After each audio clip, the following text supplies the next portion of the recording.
जय हिंद दोस्तों, आज के इस क्लास में आप सभी का बहुत बहुत स्वागत है। तो दोस्तों, बिहार पुलिस सिपाही की परीक्षा जो कि 7 अगस्त से स्टार्ट है, तो साथियों उसके लिए आज के इस वीडियो में जीके, साइंस और हिंदी व्याकरण से अति महत्वपूर्ण प्रश्नों को लेकर आए हैं, जो कि साथियों आपके एग्जाम के लिए बहुत ही ज़्यादा महत्वपूर्ण होगा। और देखिए साथियों, आपके एग्जाम में अब ज़्यादा दिनों का समय भी नहीं बचा हुआ है, मान के चलिए 1 महीने का समय है। तो साथियों आप लोग डेली क्लास को अटेंड कीजिए, और जो भी चैनल पर पहली बार आए हैं आप लोग इस क्लास टाइमिंग को नोट कर लीजिए। ये बिहार पुलिस के लिए रेगुलर का क्लास टाइमिंग है, तो इसे आप लोग अच्छे से स्क्रीनशॉट ले लीजिए या फिर नोट कर लीजिए। ठीक, तो चलिए इसी के साथ आज के इस क्लास को स्टार्ट करते हैं। तो फटाफट से आप लोग सेशन को एक बार लाइक कर दीजिए, और हो सके तो आज के सेशन को अपने सभी दोस्तों के साथ भी जरूर शेयर कर दें। तो साथियों पहला क्वेश्चन देखिए, प्रक्षेप गति की स्थिति में कहाँ पर कोणीय संवेग न्यूनतम होता है।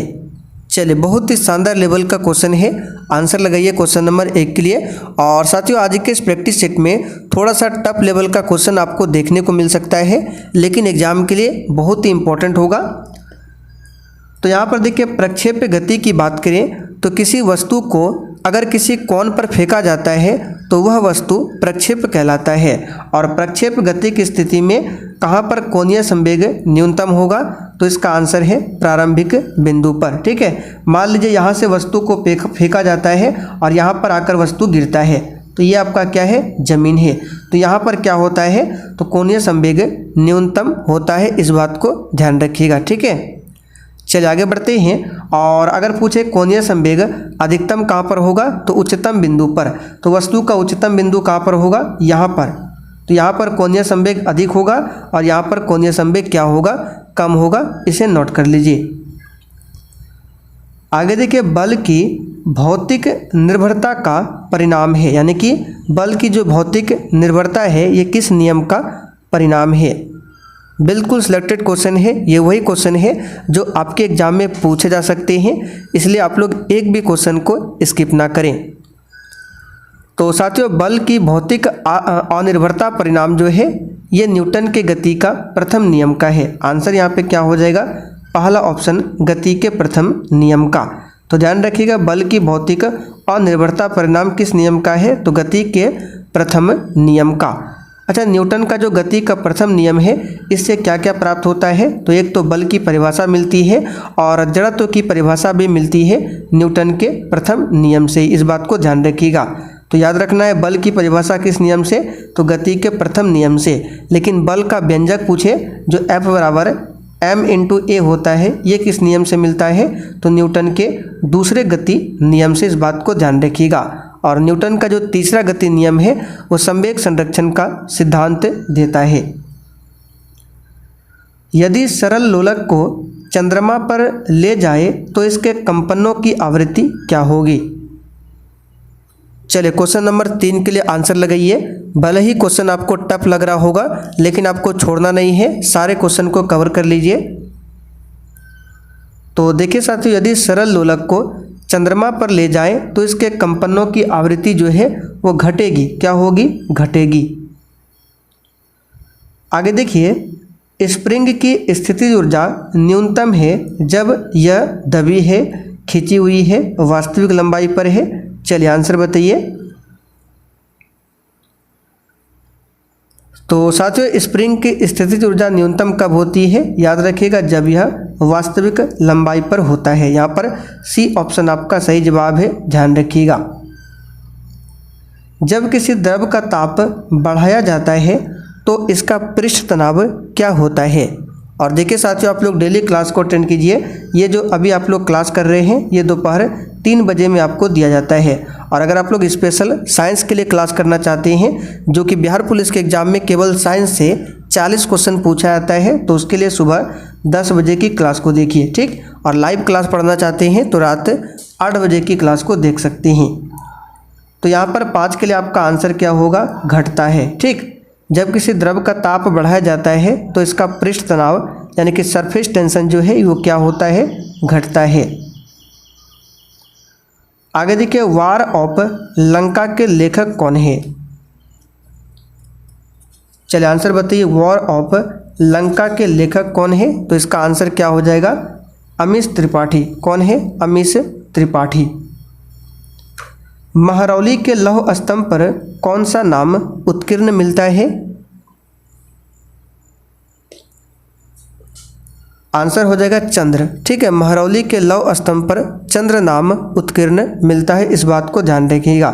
चंद्रगुप्त मौर्य ने मौर्य साम्राज्य की स्थापना किया था, इस बात को ध्यान रखिएगा।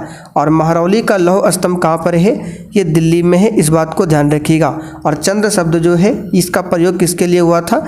तो चंद्र जो है ये शब्द चंद्रगुप्त द्वितीय के लिए हुआ है। अंग्रेजों द्वारा सिंध विजय संपन्न हुई, चलिए किसके समय में? तो साथियों अंग्रेजों द्वारा जो सिंध विजय है ये 1843 में संपन्न हुई थी। और 1843 में किसका समय काल था? लॉर्ड एलनबरो का। यहाँ पर ए ऑप्शन आपका सही जवाब है, ध्यान रखिएगा। लॉर्ड एलनबरो का जो कार्यकाल है 1842 से लेकर है 1844 तक। ठीक, भारतीय राष्ट्रीय कांग्रेस के प्रथम अधिवेशन में कितने प्रतिनिधियों ने भाग लिया था? चलिए सिलेक्टेड क्वेश्चन है, डायरेक्ट एग्जाम में उठाकर ये क्वेश्चन दे देगा। तो इसका आंसर है 72 प्रतिनिधियों ने। कितना? 72 प्रतिनिधियों ने। कांग्रेस की स्थापना आप सभी जानते हैं 28 दिसंबर 1885 को हुआ था बॉम्बे के ग्वालियर टैंक में स्थित गोकुलधाम तेजपाल संस्कृत कॉलेज में। कहाँ पर? गोकुलदास तेजपाल संस्कृत कॉलेज में। और इसकी स्थापना किसने किया था? तो A.O. ह्यूम ने। ठीक है, किसके समय में हुआ था? तो डफरिन के समय में। निम्नलिखित में से किसकी सिफारिश के आधार पर संविधान सभा का गठन किया गया?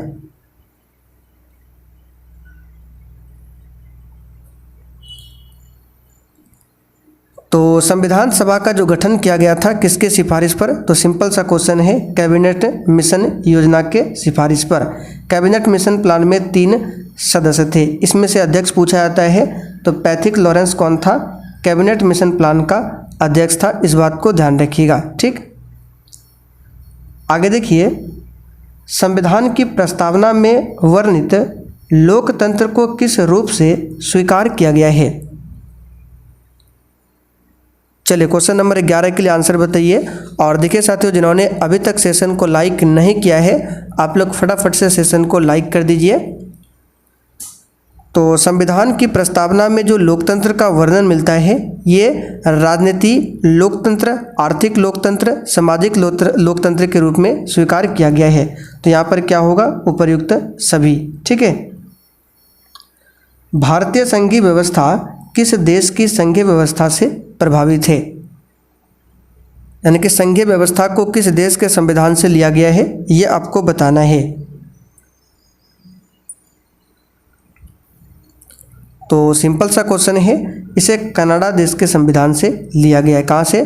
कनाडा देश के संविधान से, इस बात को ध्यान रखिएगा। ठीक है, ऑस्ट्रेलिया से क्या क्या लिया गया है? तो प्रस्तावना की भाषा और समवर्ती सूची का प्रावधान लिया गया है ऑस्ट्रेलिया से, इस बात को ध्यान रखिएगा। राष्ट्रपति पर जो महाभियोग की प्रक्रिया है उसे कहाँ से लिया गया है? तो अमेरिका से, जो कि ऑप्शन ए में दिया है अमेरिका। यहाँ से मौलिक अधिकार को भी लिया गया है। मंत्री परिषद से पद त्याग करने के लिए मंत्री अपना त्यागपत्र किसको संबोधित करके देता है?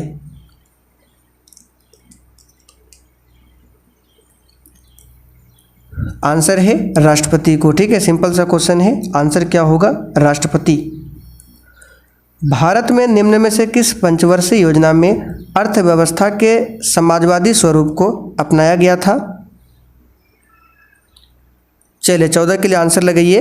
और देखिए साथियों, आपको दोपहर 3 बजे की क्लास को तो बिल्कुल भी मिस नहीं करना है। इसमें हम लोग सिलेक्टेड प्रश्नों को कवर कर रहे हैं। यहाँ पर इसका आंसर क्या होगा? द्वितीय पंचवर्षीय योजना। ठीक है, इसका समय काल है 1956 से लेकर 1961 तक। चलिए आगे बढ़ते हैं। सौरमंडल का कौन सा ग्रह द्रव्यमान, आकार व घनत्व में पृथ्वी के लगभग समान है?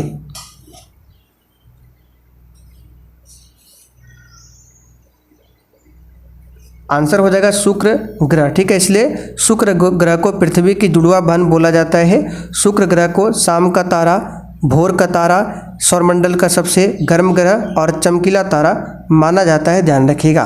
और सौरमंडल में शुक्र और बुध दो मात्र ऐसे ग्रह हैं जिनके पास एक भी उपग्रह नहीं है, ध्यान रखिएगा। तिरुअनंतपुरम में स्थित है। चलिए सभी ऑप्शन को देखिए। तिरुअनंतपुरम में क्या स्थित है, तो आप कहेंगे विक्रम साराभाई अंतरिक्ष केंद्र। यहाँ पर सी ऑप्शन आपका सही जवाब है, विक्रम साराभाई अंतरिक्ष केंद्र। ठीक है। अच्छा, भारतीय अंतरिक्ष अनुसंधान संगठन पूछे, यानी कि इसरो का मुख्यालय कहाँ पर है, तो कर्नाटक की राजधानी बेंगलुरु में। अंगूर में पाया जाता है। ये तो सिंपल सा क्वेश्चन है। अंगूर में पाया जाता है टार्ट्रिक अम्ल। क्या पाया जाता है, टार्ट्रिक अम्ल। लैक्टिक अम्ल दूध में मिलता है। साइट्रिक अम्ल खट्टे फलों में, यानी कि नींबू, संतरा हो गया। ठीक है, ध्यान रखिएगा। चलिए आगे बढ़ते हैं। निम्नलिखित में से कौन पादप हार्मोन है?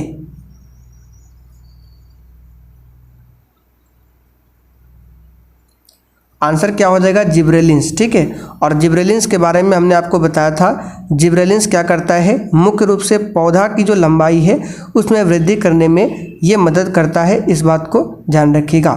जिब्रेलिन्स की खोज कब हुई थी, तो 1926 में। ठीक है, इसे भी ध्यान रखिएगा। निम्नलिखित में से कौन सा विटामिन बी कॉम्प्लेक्स ग्रुप से संबंधित नहीं है?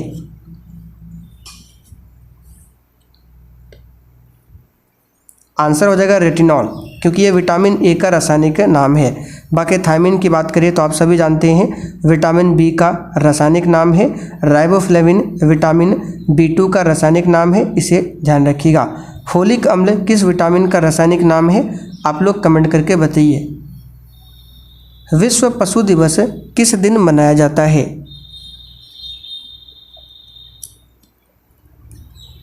सही आंसर है 4 अक्टूबर को मनाया जाता है विश्व पशु दिवस।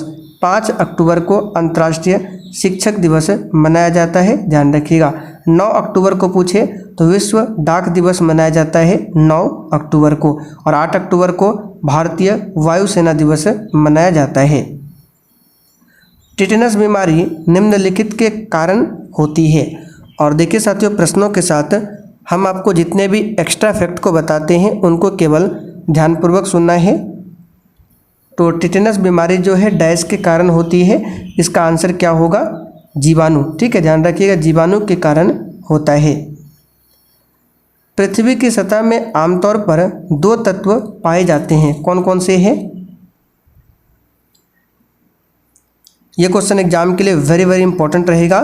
तो इसका आंसर हो जाएगा सिलिकॉन व ऑक्सीजन। ठीक है, सिलिकॉन व ऑक्सीजन, सबसे अधिक ऑक्सीजन है, उसके बाद फिर क्या है, सिलिकॉन। और तीसरे स्थान पर पूछे तो धातु में है आपका एल्युमिनियम। अग्निशामक से कौन सी गैस निकलती है?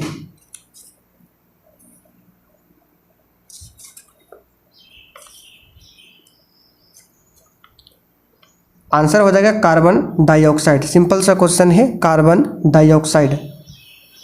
निम्नलिखित में से कौन सा एक रासायनिक परिवर्तन का उदाहरण है?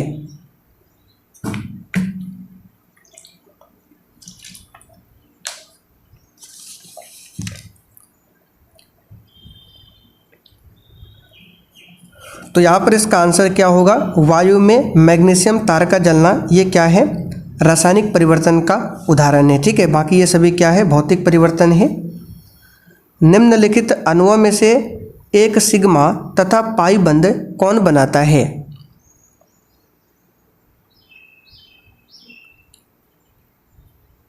तो इसका आंसर हो जाएगा ऑक्सीजन। ठीक है, ऑक्सीजन में एक सिग्मा तथा एक पाई बंध, दोनों बंध होते हैं, इस बात को ध्यान रखिएगा। पंचशील किस वर्ष में प्रतिज्ञापित किया गया था, यानी कि पंचशील किस वर्ष में हुआ था, पंचशील समझौता, ये आपको बताना है।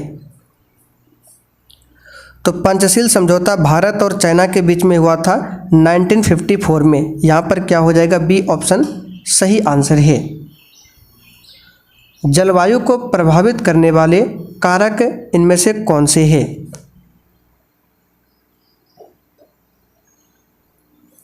चलिए इंपॉर्टेंट क्वेश्चन है। तो जलवायु को प्रभावित करने वाले कारक अक्षांश हो जाएगा, पवन की दिशा हो जाएगा, समुद्र की निकटता हो जाएगा, ये सभी हो जाएगा। ठीक है। सिंधु घाटी के लोग किसकी पूजा करते थे? चलिए 28 के लिए आंसर लगाइए। तो सिंपल सा क्वेश्चन है, पशुपति की पूजा करते थे। किसकी? पशुपति की। एलोसोम होते हैं। आंसर लगाइए, बिल्कुल सिलेक्टेड क्वेश्चन है। एलोसोम क्या होते हैं? आंसर हो जाएगा लिंग गुणसूत्र। ठीक है, एलोसोम क्या होते हैं? लिंग गुणसूत्र। बहमनी राज्य का संस्थापक कौन था? चलिए 30 के लिए आंसर बताइए। बहमनी राज्य का संस्थापक कौन था? तो प्यारे साथियों इसका आंसर है अलाउद्दीन हसन। ठीक है, अलाउद्दीन हसन। 1347 में एक डेट याद रखिएगा, 1347 में हसन गंगू ने इसकी स्थापना की थी और वह अलाउद्दीन हसन यानी कि बहमन शाह के नाम से गद्दी पर बैठा था। तो यहाँ पर आंसर देखिए ऑप्शन में अलाउद्दीन हसन दिया हुआ है, इस बात को ध्यान रखिएगा। ठीक है। राष्ट्रीय मानवाधिकार आयोग की स्थापना कब हुई थी? अगर यहाँ पे आपको अभी भी कन्फ्यूजन है तो बता देते हैं, अलाउद्दीन हसन या फिर हसन गंगू एक ही नाम है। ठीक है। तो राष्ट्रीय मानवाधिकार आयोग की जो स्थापना होती है 12 अक्टूबर 1993 को। बड़ा ही इम्पोर्टेंट क्वेश्चन है, इसे ध्यान रखिएगा। आप लोग कमेंट करके बताइए वर्तमान में राष्ट्रीय मानवाधिकार आयोग के अध्यक्ष कौन है? भारत में उपभोक्ता संरक्षण अधिनियम की घोषणा कब हुई थी? चलिए 32 के लिए आंसर बताइए। तो प्यारे साथियों भारत में उपभोक्ता संरक्षण अधिनियम की घोषणा 1986 में होती है। कब? 1986 में, इस बात को ध्यान रखिएगा। ठीक है। अब यहाँ से क्वेश्चन बता देते हैं, जैसे कि यहाँ पे एक बनता है वन्य जीव संरक्षण अधिनियम, ये कब आया था? तो 1986 में। ठीक है, 1986 में ही वन्य जीव संरक्षण अधिनियम भी आया था और वन्य संरक्षण अधिनियम आया था 1986 में, और वन्य जीव संरक्षण अधिनियम पूछे तो 1972 में, और प्रोजेक्ट टाइगर पूछे तो 1973 में। फिर से रिपीट कर देते हैं, 1986 में क्या क्या आया था? तो उपभोक्ता संरक्षण अधिनियम और वन्य संरक्षण अधिनियम, और 1972 में वन्य जीव संरक्षण अधिनियम, और 1973 में प्रोजेक्ट टाइगर। ठीक है। कार्टाजेना प्रोटोकॉल का संबंध किससे है? चलिए इसका आंसर क्या हो जाएगा? जैव सुरक्षा से। किससे है? जैव सुरक्षा से। भारत सरकार को कानूनी विषयों पर कौन परामर्श देता है?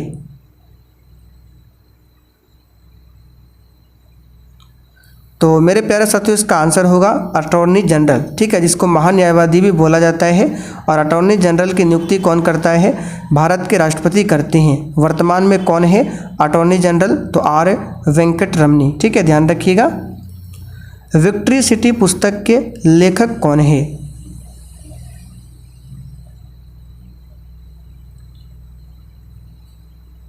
तो साथियों विक्ट्री सिटी पुस्तक के लेखक कौन है? सलमान रुश्दी। कौन है? सलमान रुश्दी। बिहार विधानसभा में कितने सदस्य संख्या है? ये तो क्वेश्चन लगभग हम डेली कराते हैं आपको। इसका आंसर क्या होगा? 243। ठीक है, तो यहाँ पे ऑप्शन में नहीं है, सही कर लीजिए। क्या हो जाएगा? इनमें से कोई नहीं, क्योंकि 243 है बिहार में विधानसभा सीटों की संख्या। बिहार में विधान परिषद सीटों की संख्या पूछे तो 75 है, लोकसभा सीटों की संख्या 40 है, और राज्यसभा सीटों की संख्या कितनी है? तो याद रखिएगा 16 है, इस बात को ध्यान रखिएगा। गोचर का विपरीतार्थक शब्द क्या है?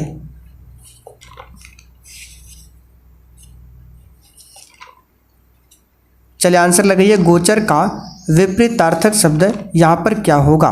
तो इसका आंसर हो जाएगा अगोचर। क्या हो जाएगा? अगोचर। उदय का विलोम क्या है? तो उदय का विलोम होता है अस्त। ठीक है। मरकट का पर्यायवाची शब्द क्या है?